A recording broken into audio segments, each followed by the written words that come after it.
Hello, everyone, and welcome back to yet another day of fun in the sun, right? Um, the last Ed puzzle I talked about, or lecture you maybe saw, was all about really the northern economy, right? What was the economy like in the northern states, kind of in the 18 teens, 1820s, even going into the 1830s? Well, the Industrial Revolution really put the North on the track to industrializing and really kind of getting a stable economy that's going to last a lot of generations. Meanwhile, what's going on in the South is a much different picture, not just technologically, not just industrially, but also on a social and cultural level as well. And that has to do really the biggest specter of which is slavery, right? That so much of the Southern economy and Southern way of life, even for white people, in some way revolved around slavery. Okay. And most certainly, obviously, for the African American experience, who they themselves were oftentimes mostly slaves in the South. And so there is going to be a little bit of industrialism in the South, but nothing compared to the North. And in its place is going to mostly be the production of cotton and other kind of services or goods that are produced using slave labor. So today we're going to be talking about the economy of the South in those kind of antebellum years, 18 teens, 1820s, 1830s, and what legacies did they leave behind, and in what ways, obviously, it's going to be pretty obvious how it contrasted with the North, right? Because as it turns out in the South, due to the weather, cash crops are still massive, right? That was some of the earliest stuff that was being grown in early America, right? Tobacco is going to be massive, particularly in Maryland, Virginia. We talked all about Virginia with tobacco years ago, it seemed like, right? Kentucky and Tennessee, tobacco is still big. Okay. Now, in coastal South Carolina and Georgia, rice is going to be something that's really grown. But in inland South Carolina, Georgia, and then moving further west into Alabama and Mississippi, who are going to become kind of states in the early 19th century, cotton. Cotton is king, okay? And the production of cotton is really going to transform the South in a lot of ways, okay? Because all those, northern industrial mills that are producing clothing, they got to get their cotton from somewhere, right? And for a point, okay, we can maybe import it from Europe or, England or somewhere else. But actually, what if we actually just made it here? We already have slave labor in the South. Maybe they can actually kind of be the ones that contribute to it. So while oftentimes, and me included, we need to blame the South for slavery, it was also the northern economies that in many ways benefited from slavery. So, as bad as the South was for relying on it, northern economies benefited from slavery, it goes without saying, as well. And in particular, cotton production is going to be kind of dramatically increased due to the cotton gin in 1793, created by Eli Whitney. And the cotton gin is a machine. I wish I had a picture of it to show you here. Oh, here it is. Yeah. It basically efficiently extracts seeds from cotton balls. So you kind of put it down into that kind of machine, put the thing down, turn it, and you get kind of all the cotton to come out the other side, and then all those seeds are kind of stopped or extracted, which means you can get a higher yield of cotton. So believe it or not, this is kind of a weird situation because it leads to the production of more cotton. And so you think, oh, you might need less slaves for that. But all it really meant for the kind of southern plantation owners and masters was, oh, we can produce even more cotton than we could in the past. That means we need even more slaves to produce that cotton, right? So you would think you could maybe get away with less slaves because of that, but in the end, it actually leads to more slaves. And as I said, not only are we sending all this cotton up north to kind of the northern and like mills and textile mills in Massachusetts, it's also being bought and used by Europeans, England in particular. So it ain't just Americans that are buying this cotton that's coming from the South, the southern slave economies. It's also naturally going to be European nations that are doing it as well. So as Europe's industrial revolution's kind of going, they're like, well, we need cotton from somewhere. Oh, look, the U.S. is actually producing a lot of cotton in the southern regions there. Let's maybe buy a lot of that as well. And you can just see kind of the increase in production here. 1792, the amount of cotton that's produced annually, 6,000 bales. By 1801, and only like 10 years later, right, 100,000. So within a 10-year period after this cotton gin is created, you're going to see cotton just kind of blow up, mushroom over what had previously been produced.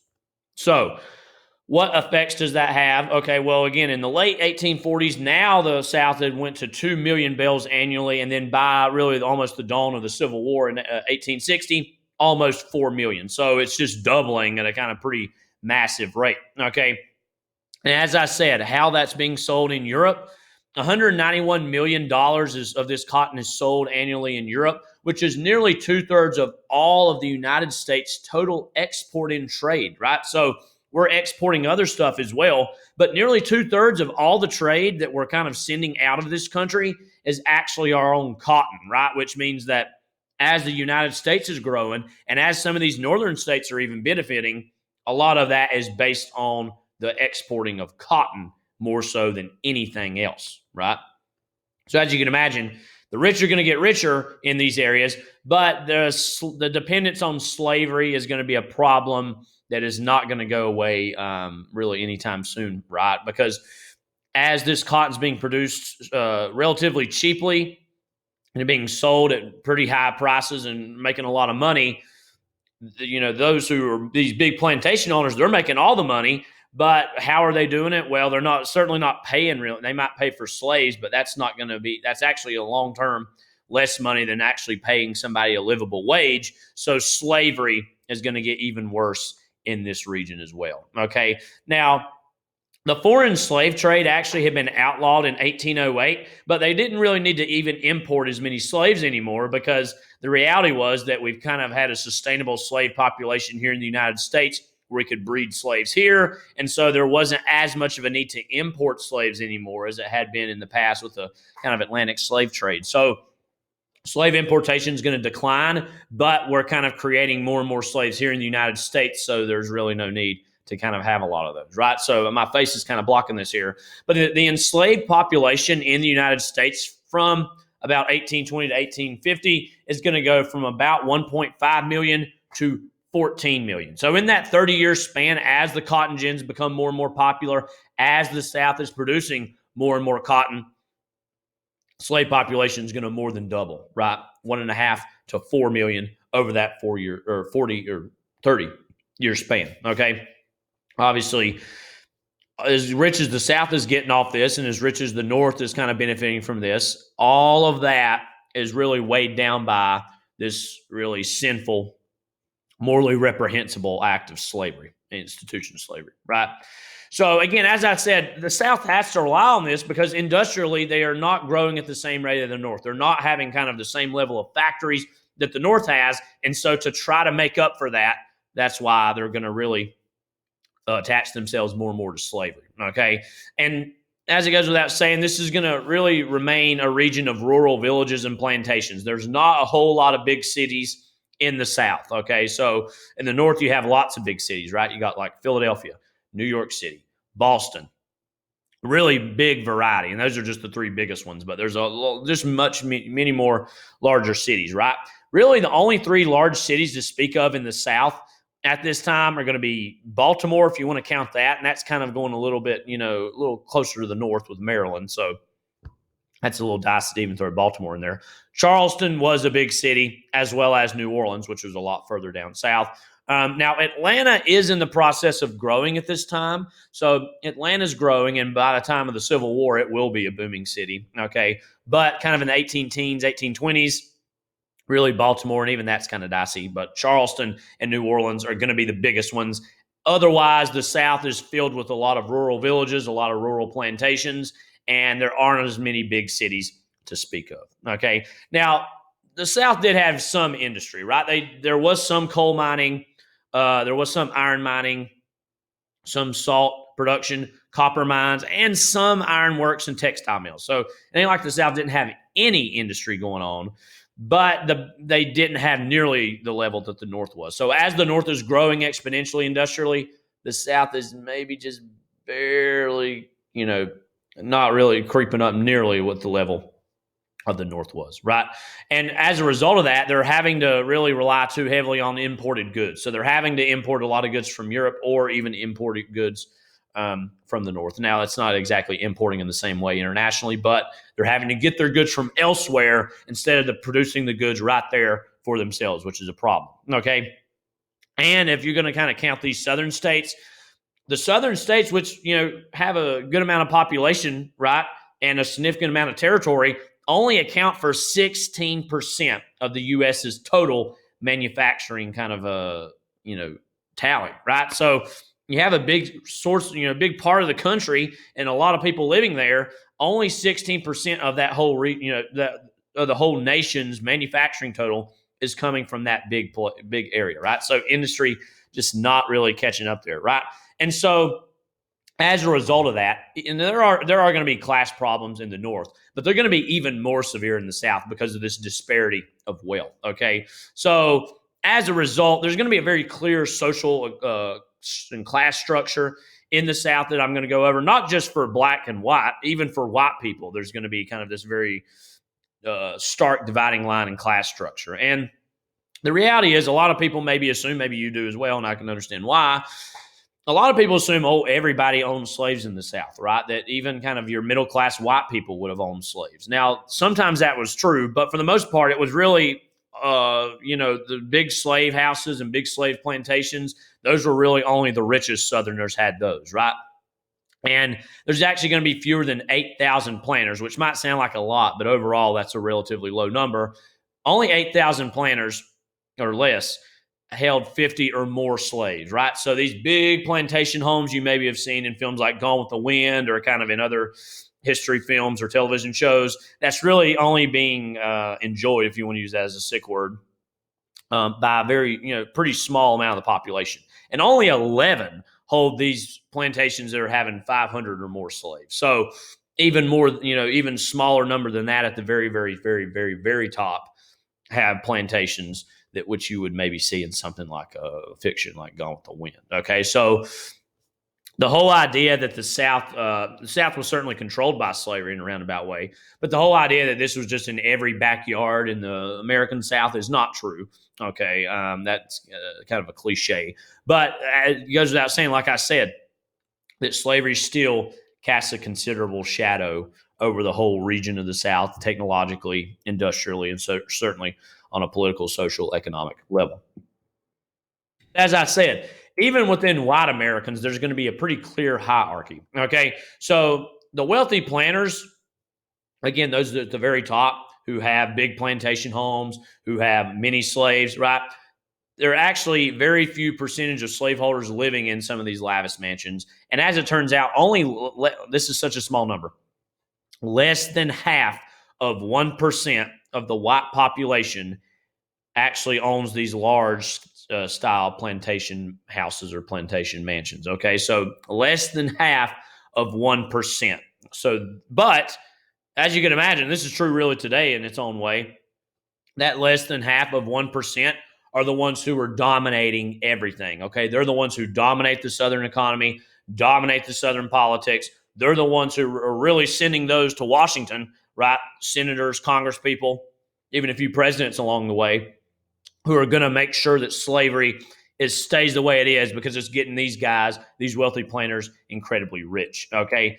Now, the reality is the vast majority of the Southern white population is actually what we would call yeoman farmers. These are these ordinary rural farmers who, again, they make up the vast majority of the Southern population. Okay. So these groups held 4 or fewer slaves. So it would be possible maybe to be a middle class or lower middle class family and own a slave. But typically, if you did, you would maybe only own 1 or 2.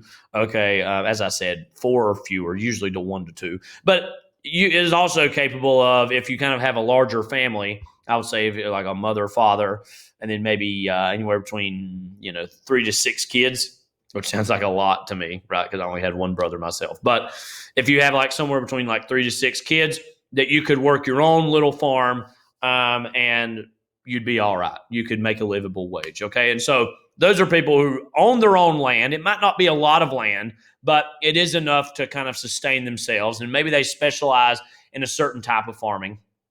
Like maybe they had a chicken farm or a pork farm or a wheat farm, right? They had a very specific kind of thing. Some specialized in trying to do a little bit of everything, but usually you were better off kind of specializing in one thing. And then you would go to your local town or your local market and trade, sell your goods, and buy other people's goods, right? So again, this really made up the vast majority of the Southern white population. This is what most Southern white people in the South were, that they were these yeoman farmers who owned their own land. It wasn't a lot, but it was something, and lived a livable enough life like that. And again, sometimes they owned slaves, but anywhere between 1 to 2, maybe as many as 4, but usually not that many.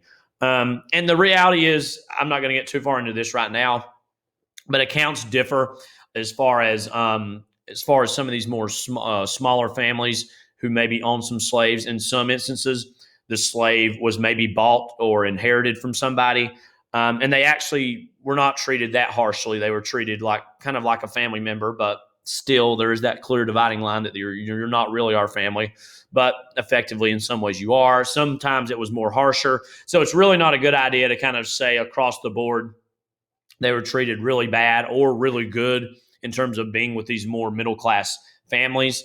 Now, I'll talk about this a little bit more later. As far as on these large plantations, oftentimes it was very harsh, horrific conditions. But if you actually lived with a small little family, accounts vary, and so I don't want to make a generalization about that. Okay. Now, there's going to be, again, you got kind of your whites at the very, very top who are controlling everything. Then you have a big chunk of the pie, right? That's going to be kind of your, middle class farmers. They're doing okay. They're the majority of the population.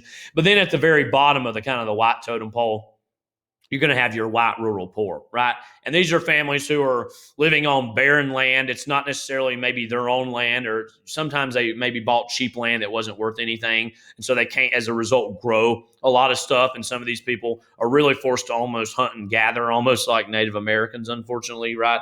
Or they're hunting, maybe they're forced to hunt and fish on their land or other people's land kind of secretly. They did sometimes grow vegetables as a way to kind of, you can't grow a lot on barren land, but sometimes you could do just enough for that. Raised a half few hogs or chickens, pretty small. Now, this is going to be less than 10% of the white population. So, again, most white people are going to be in that middle section, the yeoman farmers, very small group are going to be at the very, very top. Most, again, in the middle, and then less than 10%. So not an insignificant number exactly. Could be more, could be less, but that's going to be those whites at the very bottom who, again, if they own their own land, it's usually not going to be the best land. It's land that was sold cheaply for a reason because it doesn't have a lot of agricultural value.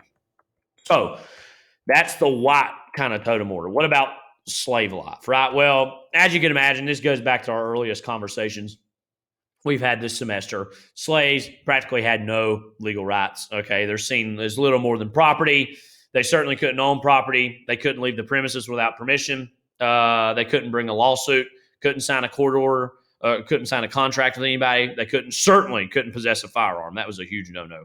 Couldn't testify court against a white person, or they couldn't learn to read or write. Now, some secretly would kind of teach themselves to read or write.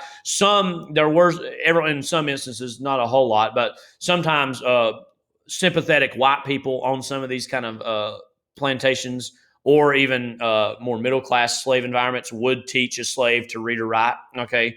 But that was really seen as a rarity because they said, if slaves can learn to read or write, they can maybe start to rebel, or they can kind of start to congregate and start to figure out means in which they can maybe get out of this system, okay? And usually this could vary between a large plantation style situation or certainly in a more middle-class slave background. They operate on a task system for the farms and small plantations, where really your day started, you maybe had a specific set of tasks you had to do. And then once you did that, once you checked all the boxes, free time could be administered towards you. Okay.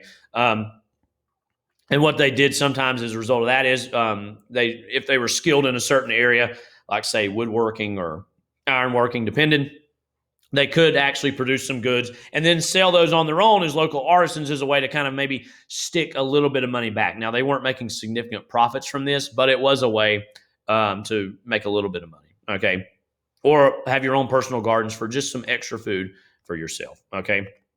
But the large plantations, the ones that you would see in maybe a movie like 12 Years a Slave, or Gone with the Wind, or something that's usually we typically more associate with slavery, are going to be organized in more, kind of strictly, I guess is the word, into work gangs where you're working sun up to sundown. You're plowing, you're planting, you're cultivating, you're picking.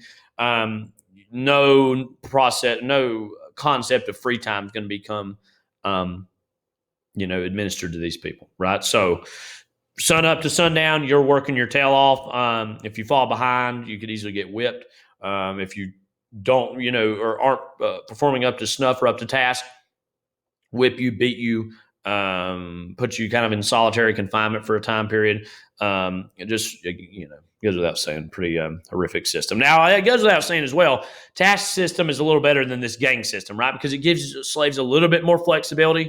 It's still not really resembling what the reality should be, but it's something, more in line with, the possibilities of a white life. But gang system, again, that's much more harsh, much more severe. Okay.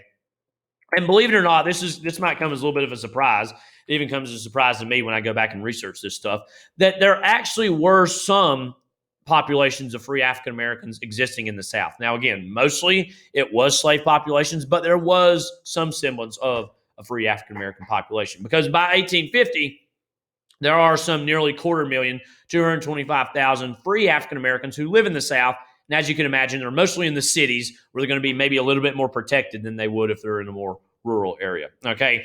Now, there's a whole list of reasons why they might be free during this time. Some had maybe earned their freedom after the Revolution. Okay. Others maybe had, were mixed children who were freed by their white slaveholder parents. Usually mixed situations were that you had a African-American woman who was maybe a slave who was either, raped or had some sort of a consensual relationship with a white male slave owner. And then their child, who was mixed, sometimes their white fathers, sometimes it was mothers, but it was usually the white father, would maybe grant that child freedom. Okay, so that could happen.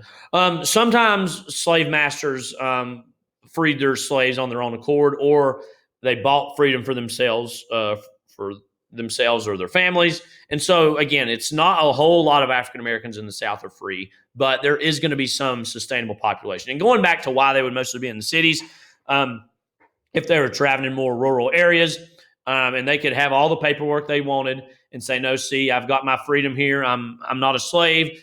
Oftentimes, people who found themselves in those positions, slave catchers would come by and say, oh, no, you're not. You're lying. You're a slave. And they're going to re-enlist them into slavery. In some cases, they were never a slave to begin with, and they're going to find themselves as slavery. And again, these experiences differ state to state. Okay. In a few instances, sometimes they were able to get permits for firearms, but that was usually totally seen as a no-no, as a rarity. Okay. And there are going to be a handful of men and women who do, again, they're not going to have something comparable to white success exactly, but they do find their own way to be successful within their time period, right? C.C. McCarty was a woman, actually, who made her fortune in imported dry goods, and she is a African-American woman, actually owned as many as 32 enslaved African-Americans, right? So even that was a rare instance, right, where a free African-American actually owned other black African-American slaves. So that's interesting to think about, right? And in general, free African-Americans in the South, they wanted to organize their own churches, and that was going on even with enslaved African-Americans who were able to go to church, were allowed by their slave masters too. And also their own newspapers, right? And they weren't trying to be that subversive. They weren't trying to usually actively talk bad about slavery. I'll talk more about the abolitionist movement a little later. That was happening more in the North, right, where there were going to be more African-American newspapers who were speaking out and saying we need to abolish slavery. In the South, those newspapers usually aren't going to speak out too harshly against it because they're kind of, really playing it, wanting to play everything safe and not really get themselves into trouble, okay? Now, as you can imagine, there are going to be a handful of instances of slave rebellions or slave resistance where it's getting more and more clear to these white slave owners that, they're maybe not totally happy with being slaves, right? So there's going to be a fellow by the name of Gabriel Prosser in 1800 that's going to be able to learn to read and write, and he's deeply religious, and he's going to look at the Bible and Exodus and say, look, that the Hebrew slaves, the Jewish slaves, they escaped. They're being slaves from the Egyptians, and he sees a lot of himself and the African Americans reflected in the Bible, right? So Prosser is going to organize about 1,000 armed enslaved people and attempt to overthrow the city of Richmond, which again, Richmond's of course in Virginia, which is going to be a massive slave state, right? However, his plot's going to be exposed, and Governor James Monroe, future U.S. president, is going to deploy the state militia, and Prosser and 34 of his other conspirators were executed as a result of this. But the most famous slave rebellion that's going to happen, there was even a movie a few years ago made about it. I would encourage you to check out and see it at some point, called The Birth of a Nation. Now, there's The Birth of a Nation from like 1915. Don't worry about that one. The more recent one, Birth of a Nation, about Nat Turner. He was an African-American minister, and he himself, like Prosser, was inspired by the word of God and said, just found a lot of solace, but also anger and righteous indignation he felt like, listen, the Bible's condemning slavery. We're not masters to anyone other than God or Jesus themselves. And so Turner and his followers, they're going to go even further than Prosser, and they're going to kill as many as 50 white men, women, and children to try to escape from their bondage, right? So, I mean, Prosser didn't even really get to the finish line in terms of he was kind of caught ahead of time and executed. Turner and his men are going to actually, again, kill 50 white men, women, and children to try to get away, right? So as you can imagine, state and local militias are going to be raised and are going to go work to quell this rebellion and execute its leaders, Turner included, right? And so this is a time period we're going to be talking more about soon.